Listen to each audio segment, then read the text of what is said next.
Welcome to What's Up Wichita. We're here with host Mayor Brandon Whipple. The mayor is joined by Shana Applehanz with Wichita Park and Recreation, discussing some of the great things coming up in Wichita this autumn. Hey everyone, welcome to this episode of What's Up Wichita. This is your Mayor Brandon Whipple, and I am here with Shana Applehanz of our Parks Department to tell us a little bit about what we have coming up with the fall and the different events we have. But before we do, just want to first thank you for this last year during the pandemic. We had really some unprecedented changes, and our Parks Department seemed to just pivot on a dime when it came to redeveloping the services that we normally offer so that they could be offered in a safe way. And just wanted to thank you for that, but also ask you just a little bit about it. What was that like?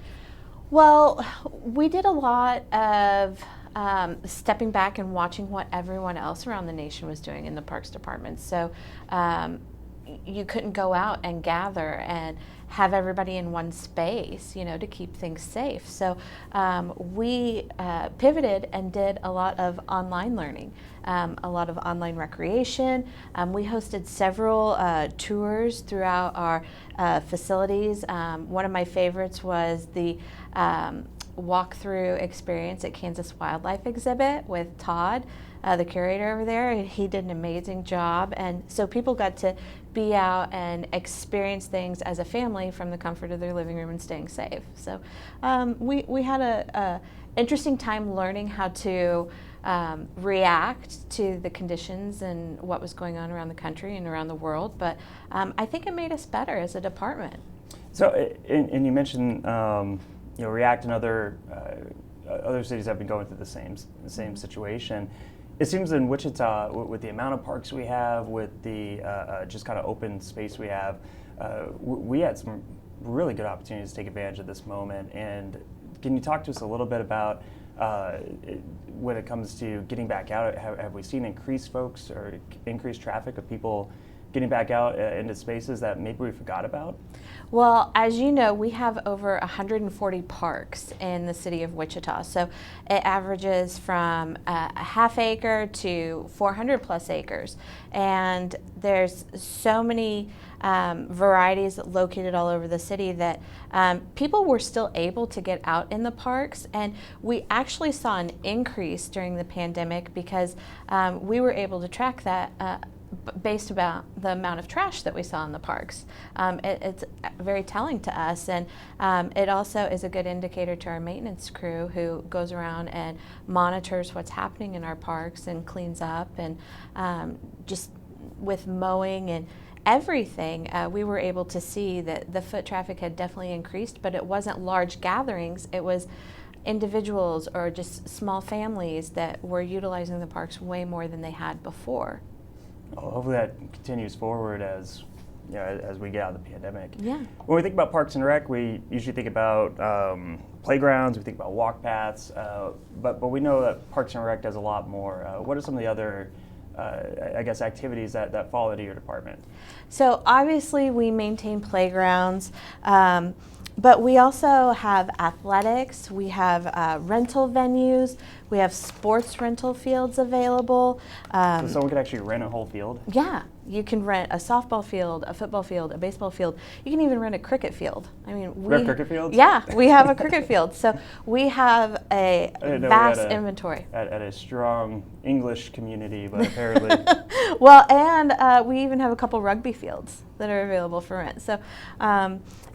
And everything's available for rent through our athletics division, and Daniel and Mickey do a great job and their crew. And what's cool is people can go online to our website, wichita.gov/parkandrec, and they can see every single field and pictures of it, what we have available to rent. Yeah, my kids and I, this weekend we went to Watson Park. They wanted to ride the train. Yes. Amazing park. Yes. And we kind of take the long way when you get in and circle around to where the playground is. Yeah. There were a lot of people out renting those shelters. It seemed like a couple birthday parties, it looked like, maybe some family gatherings. We all know that the safest way to gather with this Delta variant and just in COVID times right now is in outdoor spaces. If there are folks who are seeing these shelters or whatever we call them, the overhangs that... There are open shelters. Open shelters, yeah. is that what we call them? Yeah. Okay. How, and are interested in utilizing those, how do they rent those spaces? Do they have to call, or is there an easy app or website they can go to? Well, we actually just did a redesign on our website for our venues, so it's more convenient now for the customers to look through and see what we have available. All of our open shelters right now are on a first come, first served basis, just because the demand is so huge that we don't have the manpower to turn them over for every single rental. So what we're doing is it's a first come, first served basis temporarily, except at O.J. Watson Park. Those are available for rent, so somebody could secure a time slot. And for those, you just call Watson Park and the staff will get you booked and collect a deposit, and then you're on your way.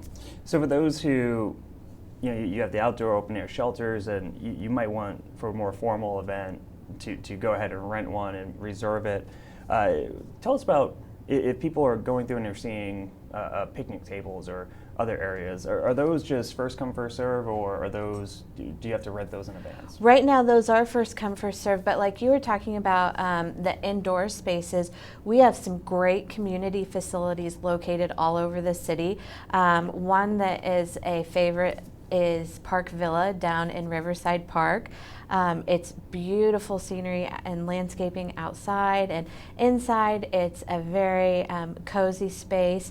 We also just took over the Fresh Air Baby Camp, and it has been remodeled, looks amazing, has some great outdoor patio space, so people could go outside and enjoy some cornhole or horseshoes, things like that, while others are inside. So we have a lot of variety with our community facilities, but also with our recreation centers. We rent out the gymnasiums, the classrooms. So like I said, we have a vast inventory of venue rentals available in our department. And before we get to talk about programs that utilize those areas, the open air baby Fresh Air Baby Camp. I know it's a mouthful. Has an interesting story, doesn't it? It's because I know that staff were kind of chuckling about like the open air or fresh air baby. Like, of course, babies need fresh air, right. But there's a little bit of a history behind this place, isn't there? So, from what I've heard, it started back in the 30s or 40s. People would bring their babies there to make sure they had fresh air, and I think it was during a pandemic that was going on around that time as well. Is that about the story that you know too? It was seen almost as a, and I wouldn't call it a medical facility, but medical reasoning. People were bringing their babies there because in the facility itself, it seems to have a lot of windows with crosshair, and that was to kind of air out the babies so they could be more healthy. But very interesting history, and I'm not sure. I think it's important we tell that history so people know like why it's named. Yeah, Fresh Air Baby Camp. Fresh Air Baby Camp. That there's a bit more to it. Yeah. I do remember the grand opening of the renovated center. Maybe beautiful. Last year. I think it was during COVID because we were all spaced out. But we had people from state senators, state representatives there. It was a big, well-done event and definitely a cool space. Well, and they've done such a good job remodeling it. It looks amazing on the inside and outside around the venue itself. It looks so good. No, it really does. So we just talked a little bit about some of the spaces that we have, and I think we all know we can go to a park at any point and enjoy it.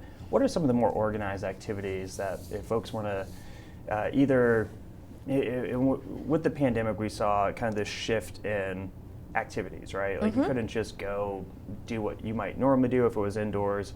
And one of the great things about our parks department is we offered group activities and sports activities and other types of stuff that we offer with a COVID lens to make sure that it was safe. Definitely. So I think we were able to expose some of our programs to more people then, but let's take this opportunity to also talk about some of the other programs that your department is putting on either in these parks or in these community centers.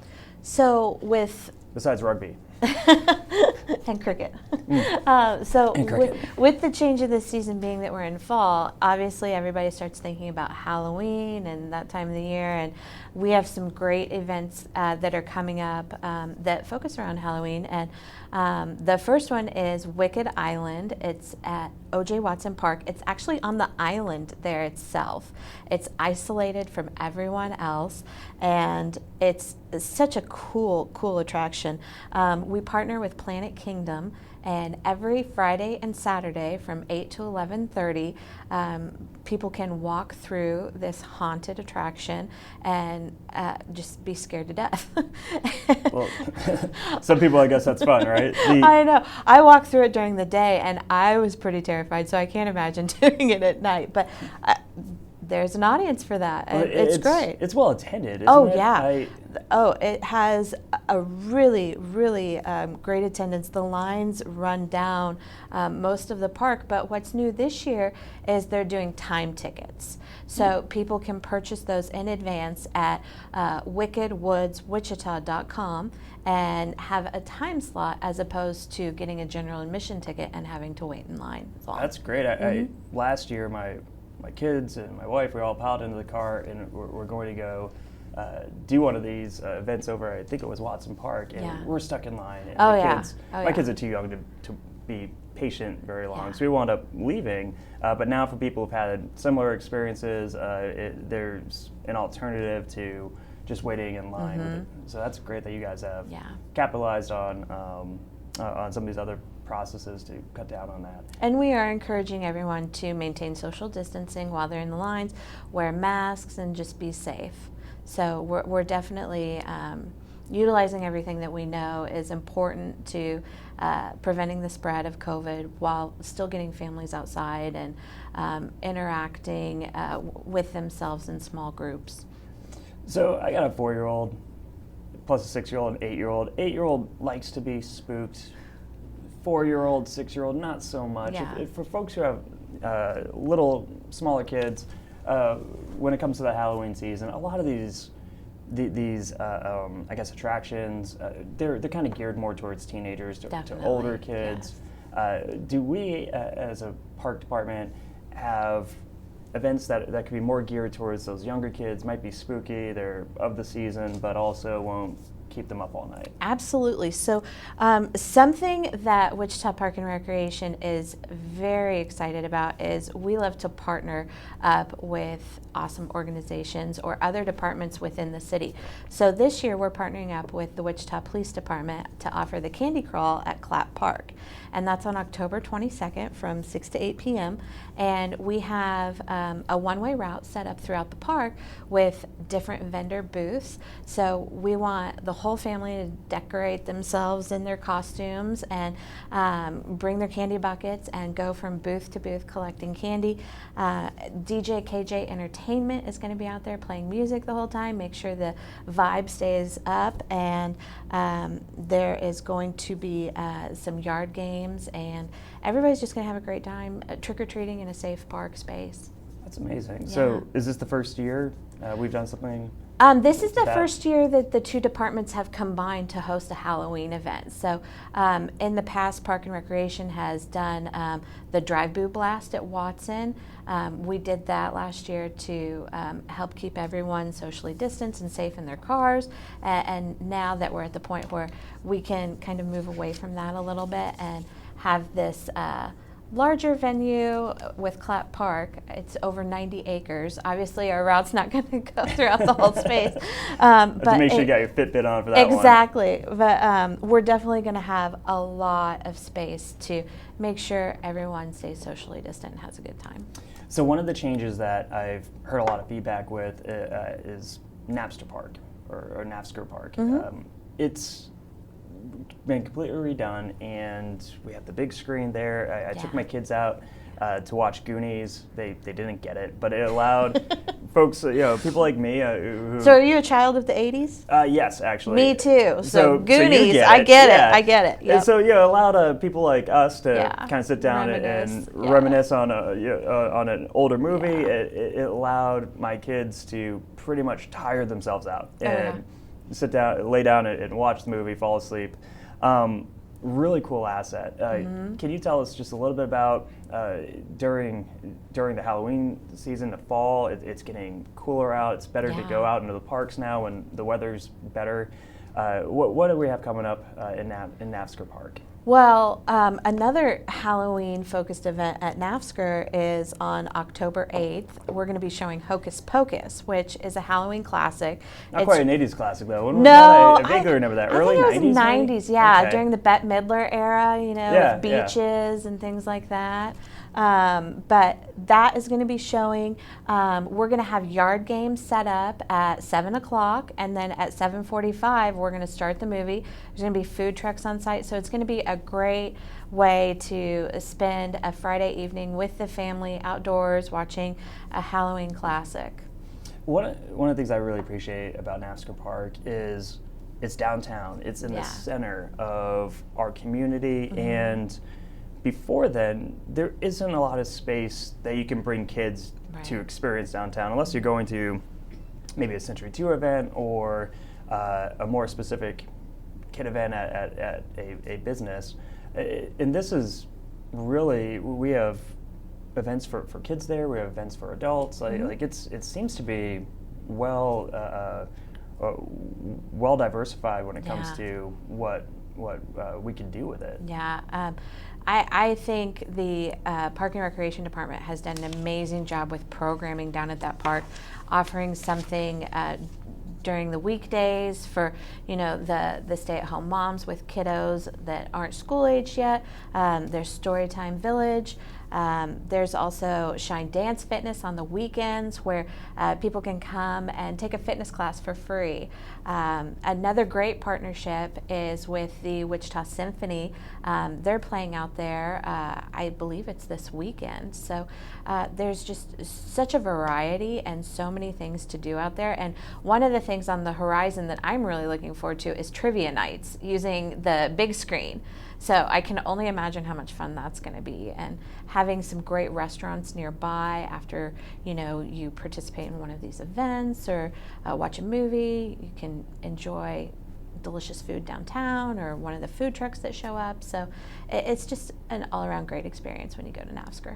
Oh, and for someone who has little kids, I concur. It's great that Chelsea and I, my wife, when during the summer when kids are out of school, if we want to have a date lunch, we could go to one of those restaurants, eat outside, and have the kids just, let them run loose. Do, go wild. And they have enough space to do that. For sure. So one of the things that our Park and Rec Center, or Parks and Recs department oversees is also our golf. And we have some amazing golf courses here in the city, and really affordable golf. One membership gets you into multiple, I believe, parks or golf courses, and it's one of those assets that Wichita is brags about. Oh yeah. So can you tell us a little bit about the golf system and how that's been over the last pandemic and really what we're seeing today? So at our Golf Wichita courses, we have 4 located across the city. We offer a membership plan that is a monthly payment plan, and it's based on your age. So like you and I would be in the adult membership age. We pay a low monthly fee, and we have access to any of the 4 golf courses, and we don't have to pay green fees. And to have a membership at 4 golf courses and pay less than $100 a month is kind of unheard of in this day and age. So Golf Wichita is really got their finger on the pulse when it comes to drawing in golfers to play their courses. So does the price go down for the for folks who might be in that retirement age category? For 62 and older, they pay $57 a month. Oh wow! Yeah. So I mean, like imagine being retired. Yeah. Imagine being retired and you like to play golf. You can go play golf every single day, and it only costs you $57 a month. That's amazing. And something we should be bragging about. Yeah, right? for sure. Try to attract and retain more folks to Wichita. I think that talking about, particularly in retirement, an asset like that.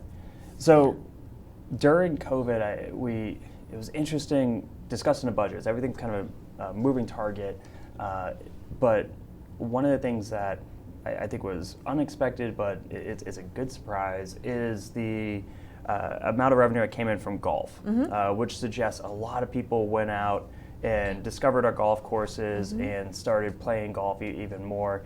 Did you guys see a bump in memberships? And if so, did that last until, is that still at a high pace even as the pandemic winds down? Or what are we seeing there? So before COVID, we were seeing a decline in rounds across the nation.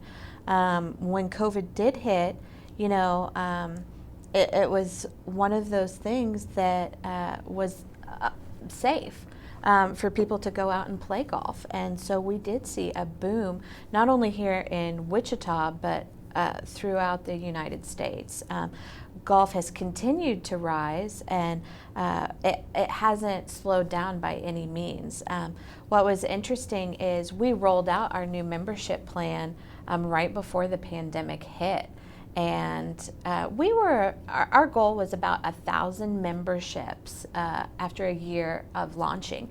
And we've exceeded that, and we're about to hit 1,500 members, which we haven't had that with season tickets in over a decade. So the boom in golf is definitely here to stay, and professionals around the country through the PGA and the USGA are expecting it to continue to increase. So we're excited for that. We have 4 really great golf courses. We have exceptional staff, and we want to just offer great golf to the community at an affordable price. And I think we even have lessons and golf pros on staff that if you're like me, I'm not very good at golfing, and I'm not either. Don't worry. But I'm in this job where a lot of people, when I was a legislator particularly, want to go golfing. And so you go out there, and I go and embarrass myself. But it's a little bit of fun to get out there. But I don't think someone like me, who's just goes out once in a while, would do well in a type of environment where they have real golfers. So if you're someone like me and you want to learn how to golf a little better and not invest a ton of money into it, this would be a pretty decent option, it sounds like. How would people tap into some of those lessons or resources? So everything that we offer at the 4 Golf Wichita courses is available online at golfwichita.com. Like you mentioned, we have PGA golf professionals at every course that are maintaining the facilities, and they do a great job. They also offer private instruction. We host free lessons 6 months out of the year. So if somebody... So I should go do one of those. There you go. Actual free lessons. Okay. Kind of dip your toe in the water sort of mindset, see if it's something that's a right fit for you and you want to pursue it more. We also offer great events throughout the year, and someone that is a more avid golfer would appreciate is our Beat the Pros golf tournament coming up at October 9th at our 3rd Sim golf course, and it's a 4-man scramble, 18-hole shotgun, and you get a group of 4 buddies that like to play, and you compete against 4 of our golf professionals. So it's a pretty cool event. Did they ever win? Oh yeah. Do people beat our pros? Yes, they get beat every year, and I don't want to. Does anybody from the city do we have a the Parks and Rec also this great golf team? There's some really good golfers in the Park and Recreation department. So I know a couple of them have gotten teams together and competed, but we have at least 1 or 2 teams that have beaten our golf professionals every year that we've hosted the event. Maybe we could have a city council team. There you go. Talk to Vice Mayor Johnson. There you go. Get a team together, and I know the assistant city manager. He's an avid golfer. Which one, Scott or Dante? Yeah. Keep that in mind. Yeah, he's a good golfer. We're getting close to the end. I do want to talk briefly about our tennis courts. We just had a new renovation of our Riverside tennis court. I got to be there for the grand opening. A lot of energy, amazing facility, but also we're drifting more into pickleball a little bit, and really kind of following, I think, some of that that movement of new trends. Can you talk to us a little bit about pickleball and tennis and where that stands? So as you know, City Council just approved the build of a pickleplex out at South Lake Sports Complex. So we're going to see 18 to 20 new pickleball courts out there in the near future. So we couldn't be more excited about that, because that's going to bring a lot of pickleball tournaments to the area that are larger tournaments right now. So there's pickleball tournaments even. Oh, this isn't yeah. just, okay. Oh, it's a big thing. Yes. Right now, there are several organizations across the city hosting pickleball tournaments, but due to the amount of pickleball courts in one location, they are limited on the size of the event. So building a pickleplex, and that's what they're called? It's called a pickleplex. Yes, okay. I know. I love it. I believe it's Meridian and 47th. Yep. It is going to be a huge asset to the city, bringing in a lot of travelers to our community. Well, that's awesome. Excellent. Yeah. Well, just want to say thanks for being here. It's really good to be talking about the programs we have offered here, so that folks who are watching who might not know we have a pickleplex or we have free golf lessons, you can get that information and hopefully participate. Well, thank you for having me. Of course, thank you. Thanks for tuning in to this episode of What's Up Wichita. If you want to ask questions on next month's show, send in a short video to social@wichita.gov. Thanks for joining us.